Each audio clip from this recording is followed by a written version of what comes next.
पाकिस्तान और अफगानिस्तान का जंगबंदी जारी रखने पर इत्तेफाक। तुर्की और कतर की सालसी में होने वाले मुज़ाकरात का मुश्तरका एलामिया जारी। अमल दरामद के तरीक़ाकार का फैसला 6 नवंबर को आला सतह के इजलास में किया जाएगा। फ़रीक़ैन का मॉनिटरिंग और तस्दीक़ी निज़ाम कायम करने पर भी इत्तेफाक। मुआहदे की खिलाफ वर्जी करने वाले फ़रीक़ पर सज़ा आयद होगी।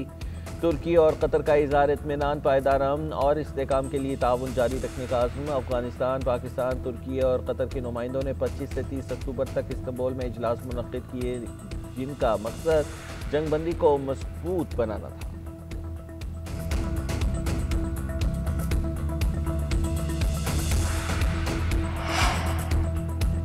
मुआहिदा हो गया, उम्मीद है अब दहशत गर्दाना कार्रवाइयाँ नहीं होंगी। वफाकी वज़ीर इत्तलात और नशरियात अताउल्लाह तारड़ का कहना है कि जंगबंदी में अफगान तालिबान की जानिब से खवारिज के खिलाफ कार्रवाइयाँ शामिल हैं। पाकिस्तान के असूली मौक़िफ़ की जीत हुई, अब सारा बोझ अफगान रजीम पर है।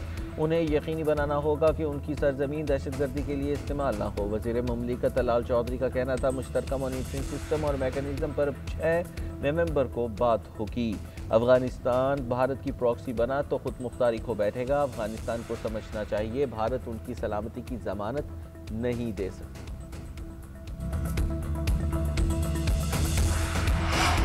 पाकिस्तान अपनी सरजमीन पर अफगानिस्तान से दहशतगर्दी बर्दाश्त नहीं करेगा। पाकिस्तान बिलखुसूस खैबर पख्तूनख्वा को दहशतगर्दों और सहूलतकारों से पाक किया जाएगा। फील्ड मार्शल सैयद आसिम मुनीर का पेशावर में कबायली नुमाइंदगी के जिरगे से खिताब। कहा, पाकिस्तान अपने तमाम हमसाया ममालिक ख़ुसूसन अफगानिस्तान के साथ अमन चाहता है। गुज़िश्ता चंद बरसों में पाकिस्तान ने अफगानिस्तान के साथ ताल्लुकात बेहतर बनाने के लिए सिफारती और मुआशी इक़दाम किए।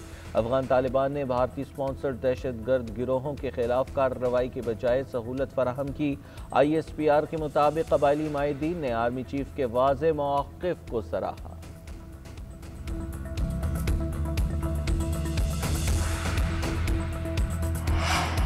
चोरों की तरह दाखिल होने वाले पनाहगुज़ीन नहीं, दहशतगर्द हैं। ख्वाजा आसिफ का अफगान वफ़द के बयान पर रद्द-ए-अमल। वज़ीर दिफ़ा ने अफगान वफ़द के इस दावे को मुज़ाहिका ख़ेज़ और गैर मंतक़ी करार दिया, जिसमें कहा गया कि TTP के एक दहशतगर्द अफगान सरज़मीन पर दरअसल पाकिस्तानी पनाहगुज़ीन हैं जो अपने घरों को वापस जा रहे हैं। ख्वाजा आसिफ ने सवाल उठाया, ये कैसे पनाहगुज़ीन हैं जो अपने घरों में इंतहाई तबाहकुन असलहे से मुसल्लह होकर जा रहे हैं, वो भी सड़कों या गाड़ियों के ज़रिए नहीं बल्कि चोरों की तरह पहाड़ों के दुश्वार गुज़ार रास्तों से पाकिस्तान में दाखिल हो रहे हैं।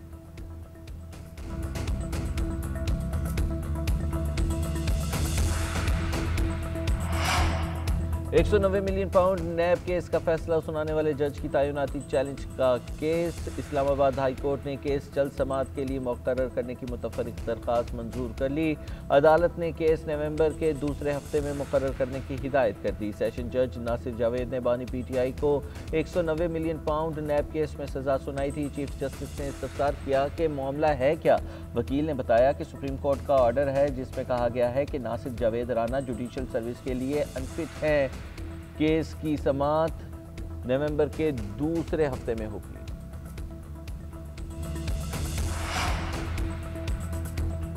खैबर पख्तूनख्वा की नई काबीना तश्कील। हलफ बर्दारी की तकरीब गवर्नर हाउस खैबर पख्तूनख्वा में 3 बजे होगी। गवर्नर फैसल करीम कुंडी की वज़ीर आला सुहेल अफरीदी की जानिब से भेजेगी समरी पर दस्तखत। साबिक मुशीर खजाना मुजम्मिल असलम को काबीना में शामिल किया गया है। काबीना में मीना खान, फजल शकूर, फैसल तरकई, आकिबुल्ला शामिल होंगे। शफी जान, खलीकुर रहमान, डॉक्टर अमजद भी काबीना का हिस्सा होंगे।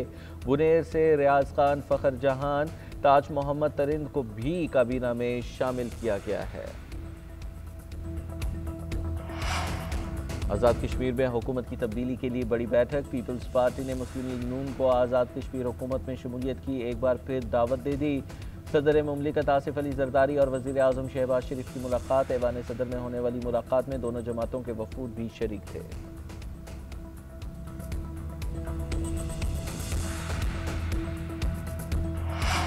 वज़ीर आला बलोचिस्तान मीर सरफराज बुगटी की ज़ेर सदारत सेक्रेटरीज कमेटी का इजलास। मुख्तलिफ महकमों की 3 माह की कारकर्दगी रिपोर्ट पेश की गई। वज़ीर आला ने कमज़ोर कारकर्दगी वाले महकमों के सेक्रेटरीज को कारकर्दगी बेहतर बनाने की हिदायत कर दी। महकमा लाइफ स्टॉक कारकर्दगी में सर फहरिस्त, महकमा ख़जाना दूसरे और अर्बन प्लानिंग तीसरे नंबर पर रहा। महकमा कानून चौथे जबकि ज़राअत 5वें नंबर पर करार पाया। सरफराज बुगटी ने कहा है कि गुड गवर्नेंस के जरिए अवामी मसाइल बतदरीज कम किए जा सकते हैं। सूबे के मसाइल कोई बाहर से नहीं हल करेगा, हमें खुद जिम्मेदारी उठाना होगी।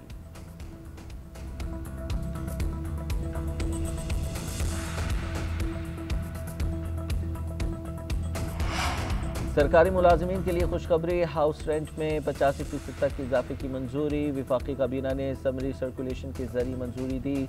विफाकी हुकूमत के ग्रेड 1 से 22 तक के तमाम मुलाजमीन की हाउस रेंट में यकसा इजाफा किया गया है। मजमूई तौर पर कौमी खजाने पर 12 अरब रुपए का बोझ पड़ेगा।